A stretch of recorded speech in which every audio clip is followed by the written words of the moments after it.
Hello, నేను doctor Sameera. I'm consultant general and laparoscopic surgeon at V9 hospital, Begumpet. ఇవాళ patient awareness సిరీస్లో నేను మాట్లాడబోయే topic one of the major advances in surgical field, laser usage for hemorrhoidal surgery. So hemorrhoids అంటే ఏంటి, వాటికి reasons ఏంటి, దాని సిమ్టమ్స్ ఏంటి, దాన్ని ఐడెంటిఫై చేసే టెస్ట్స్ ఏంటి, ఇవన్నీ మనం ఆల్రెడీ మాట్లాడుకున్నాము. ఇవాళ నేను హెమరాయిడ్స్ ట్రీట్మెంట్కి లేజర్ ఎలా వాడతామో, దానివల్ల అడ్వాంటేజెస్ ఏంటో నేను చెప్తాను. సో ట్రెడిషనల్గా ఎప్పటి నుంచో చేసే సర్జరీ ఓపెన్ హెమరాయిడెక్టమీ. దాంట్లో హెమరాయిడల్ బేసెస్ అన్నిటినీ మనం సూచర్స్తో లైగేట్ చేసేవాళ్ళం. దానివల్ల పేషెంట్కి సర్జరీ తర్వాత సివియర్ పెయిన్ ఉండడము, ఎక్కువ రోజులు రెస్ట్ తీసుకోవాల్సిన అవసరం రావడము, అండ్ ఒక్కొక్కసారి మోషన్ వచ్చే ఏరియా కొంత స్టినోసిస్లోకి వెళ్ళడం, అంటే మూసుకుని పోవడము, ఇలాంటి ప్రాబ్లమ్స్ ఎక్కువగా ఫేస్ చేసేవాళ్ళం.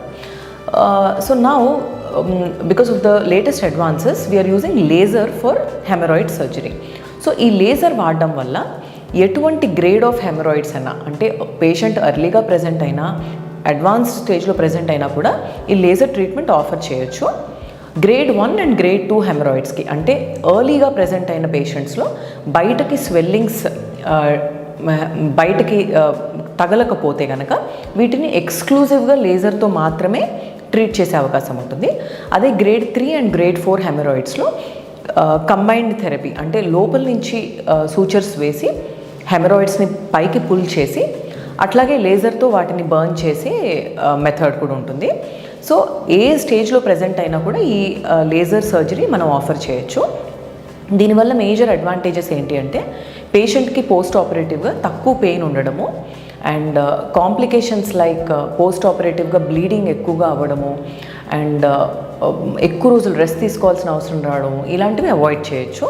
And incidence of anal canal stenosis, అంటే సర్జరీ తర్వాత ఏనల్ కెనాల్ మూసుకుని పోవడం అనే ఒక కాంప్లికేషన్ని కూడా ఆల్మోస్ట్ పూర్తిగా మనం నివారించవచ్చు.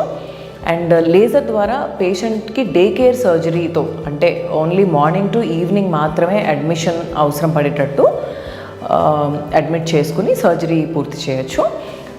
And patient as early as 3 to 4 డేస్కే వాళ్ళ వర్క్కి రెజ్యూమ్ అయిపోవచ్చు, అండ్ ఎక్కువ రోజులు రెస్ట్ తీసుకోవాల్సిన అవసరం ఉండదు. సర్జరీ రిలేటివ్లీ పెయిన్లెస్గా అండ్ బ్లీడింగ్ తక్కువగా ఉంటూ ఈజీ రికవరీ పాసిబుల్ అవుతుంది. అండ్ ఈవెన్ లాంగ్ టర్మ్గా చూస్తే కూడా recurrence rates are quite comparable to traditional surgery. So this is a very good method that we are using nowadays and very very comfortable for the patient.